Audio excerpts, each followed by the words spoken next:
Hoje nós vamos falar um pouquinho sobre Design by Contract.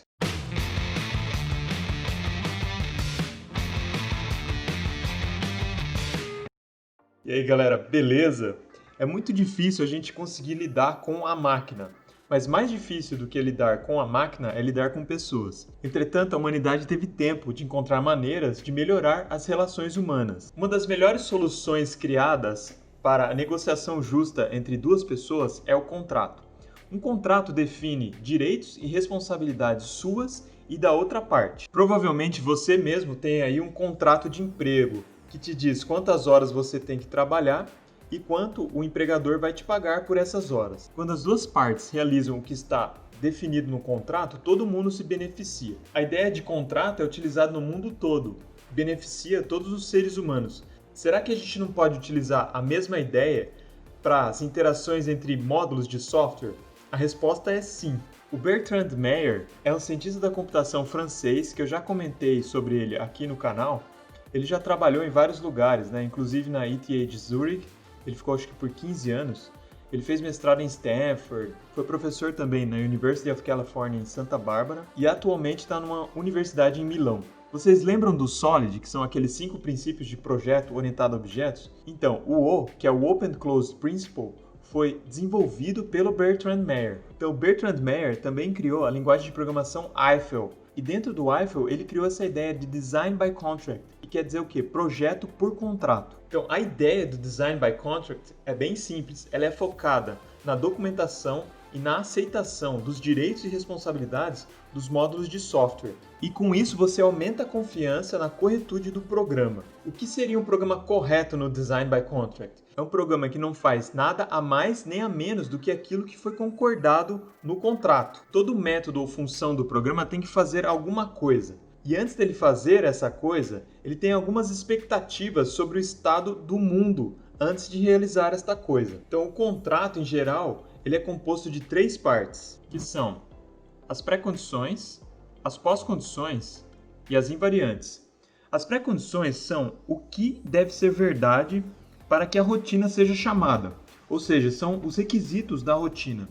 A rotina nunca deve ser chamada se as suas pré-condições são violadas. É responsabilidade da rotina chamadora passar bons dados para a rotina que está sendo chamada. As pós-condições são o que a rotina garante fazer. É o estado do mundo depois que a rotina executa. O fato que a rotina tem pós-condições também implica que ela sempre vai concluir, ou seja, laços infinitos não são permitidos. As invariantes de classe são o seguinte, são condições que são sempre verdade da perspectiva do chamador. Essas invariantes podem ser desrespeitadas durante a execução da rotina, mas depois da execução da rotina, as invariantes têm que ser verdadeiras. Então não é legal o contrato? Ele estabelece pós-condições, pré-condições e invariantes. E aí, se alguma das partes falha em seguir o contrato, algum remédio é invocado, algo que é concordado entre as partes. E como é que fica isso no código? Vamos ver. Algumas linguagens oferecem suporte ao Design by Contract e outras têm suporte parcial ou nenhum suporte, tá?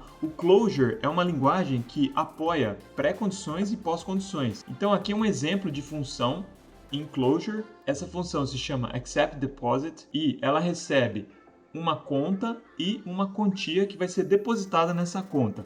A pré-condição é a seguinte, é que essa quantia tem que ser maior do que 0. Se a quantia for maior do que 0 e a conta está aberta, ela vai realizar a função dela. Se você chama a função com uma quantia menor ou igual a 0, é lançada uma exceção, tá vendo?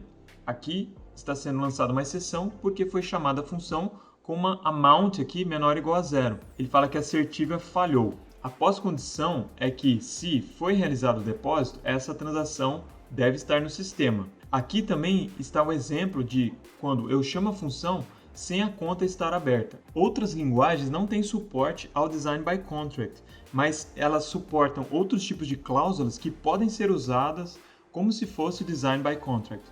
Por exemplo, isso aqui é um trecho de código em Elixir.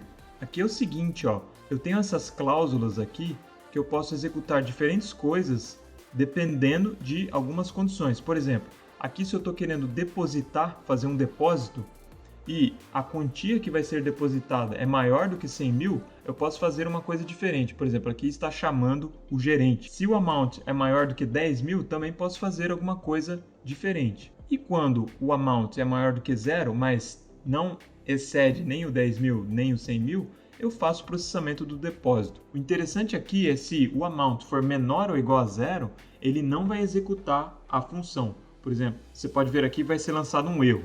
Mesmo que a linguagem que você utilize, a tecnologia que você utilize não dê apoio completo ou apoie parcialmente o Design by Contract, vale a pena a gente pensar nos contratos, mesmo se a gente não automatizar a checagem desses contratos. Você pode colocar, por exemplo, como comentário antes de um método, quais são as pré-condições desse método, quais são as pós-condições e as invariantes.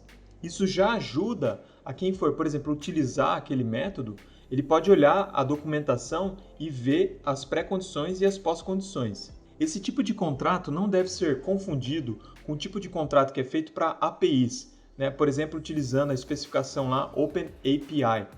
Esse tipo de contrato de APIs, por exemplo, HTTP, são contratos que descrevem a API. Até onde eu pude ver, não existem pré-condições e pós-condições, por exemplo, para esse tipo de contrato. Mas é muito interessante esse outro tipo de contrato e talvez em algum dia eu possa falar sobre ele aqui no canal. Então é isso, galera. Mais uma ferramenta aí para o seu arsenal de desenvolvedor. Vale a pena dar uma estudada. E se você puder utilizar o Design by Contract, é muito poderoso. Depois tem uma outra técnica de teste que se chama Property Based Testing, que é bem relacionado com o Design by Contract e eu quero abordar aqui no canal mais pra frente. Então é isso, galera. Fiquem com Deus e até o próximo vídeo.